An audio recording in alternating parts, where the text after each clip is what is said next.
Hello students, आज हम आपके लिए नीट 2024 केमिस्ट्री का सेक्शन ए का क्वेश्चन नंबर 73, 74, 75, 76 का सलूशन लेकर आए बेटा। आइए देखते हैं। 73 नंबर क्वेश्चन बहुत ही सरल है। ठीक है, ये जो रासायनिक बलगति का क्वेश्चन है, ठीक है, निम्न में से कौन सा ln k व 1/t के बीच ग्राफ आर्हेनियस समीकरण के अनुसार है। ठीक है, आपको ग्राफ बताया गया था आर्हेनियस समीकरण का।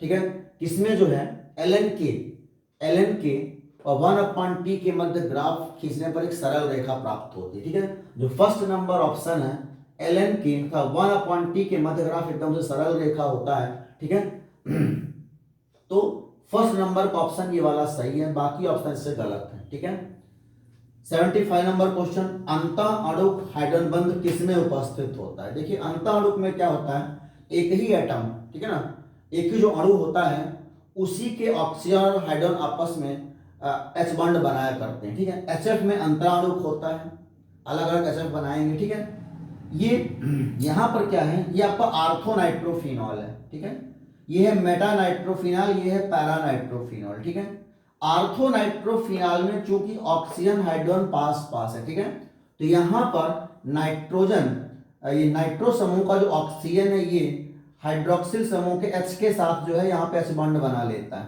ठीक है, तो आर्थो नाइट्रोफिनॉल जो है इसमें, इसका तो फर्स्ट नंबर ऑप्शन सही है।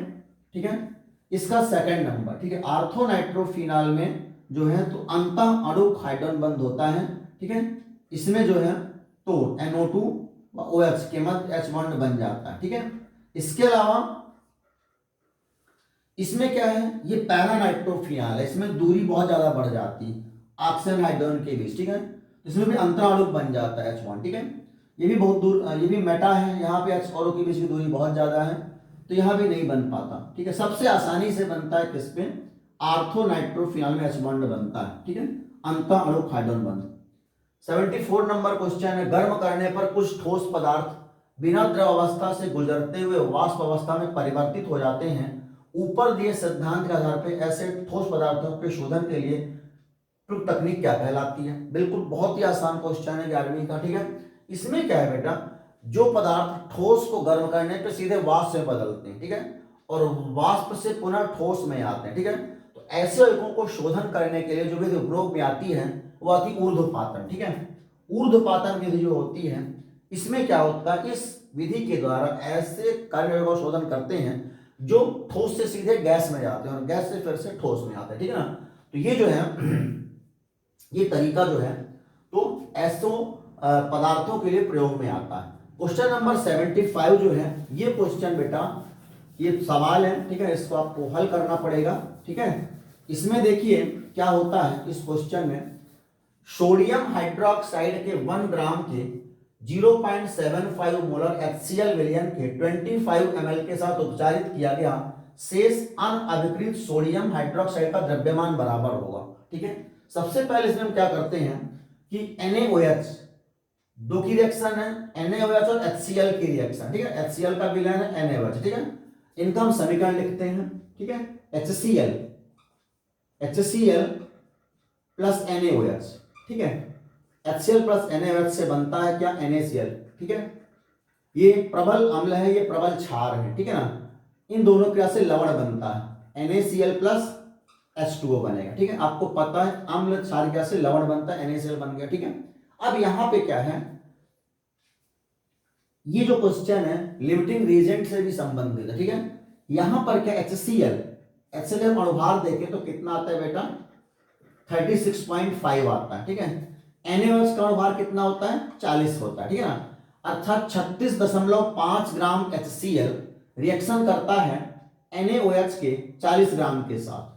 ठीक है, रिएक्शन करता है।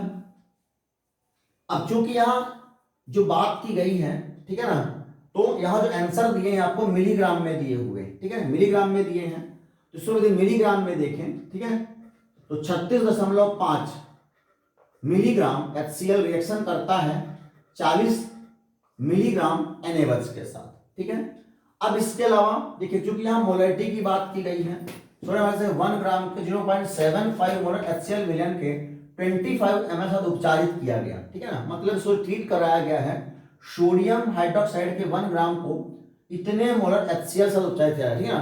तो HCl की मोलैरिटी को देखेंगे पहले, HCl का द्रव्यमान ज्ञात करेंगे। HCl कितना जो है, कितने मिलीग्राम HCl जो है कार्य करेगा। NaOH तो पता है 1 ग्राम, पर ये नहीं पता कि कितना, ठीक है ना। तो चूंकि मोलैरिटी बराबर क्या होता है आपको पता है सूत्र, ठीक है ना, हमने बताया था कि WB ग्राम। अब यदि मिलीग्राम में है ये, ठीक है ना, चूंकि यहां अक्सर अपना मिलीग्राम में है, तो WB मिलीग्राम बराबर MB अनुभार होता है, ठीक है, इनटू इसके अलावा अब वैसे क्या होता है 1000 होता है, आयतन ml में 1000 होता है, और चूंकि मिलीग्राम में है तो ऊपर 1 हो जाएगा, 1 अपान आयतन जो है Vml में, ठीक है। तो अब यहां से हमको WB मिलीग्राम ज्ञात करना है, ठीक है ना। WB मिलीग्राम HCl का ज्ञात करना है, ठीक है ना। तो किसके बराबर हो जाएगा, मोलैरिटी गुणे WB गुणे Vml। मोलैरिटी कितनी दी है 0.75 मोलर, ठीक है, 0.5 मोलैरिटी दी है, ठीक है। MB HCl का भार कितना होता है 36.5 होता है, ठीक है। आयतन कितना है 25 ml है, ठीक है। तो ये आ गया HCl का वेट, ठीक है ना। इतना HCl जो है ये रिएक्ट करता है। अब देखिए फिर से यहां पे चलते हैं, ठीक है। 36.5 मिलीग्राम यहाँ पे NaOH लिमिटिंग रिएजेंट है, ठीक है।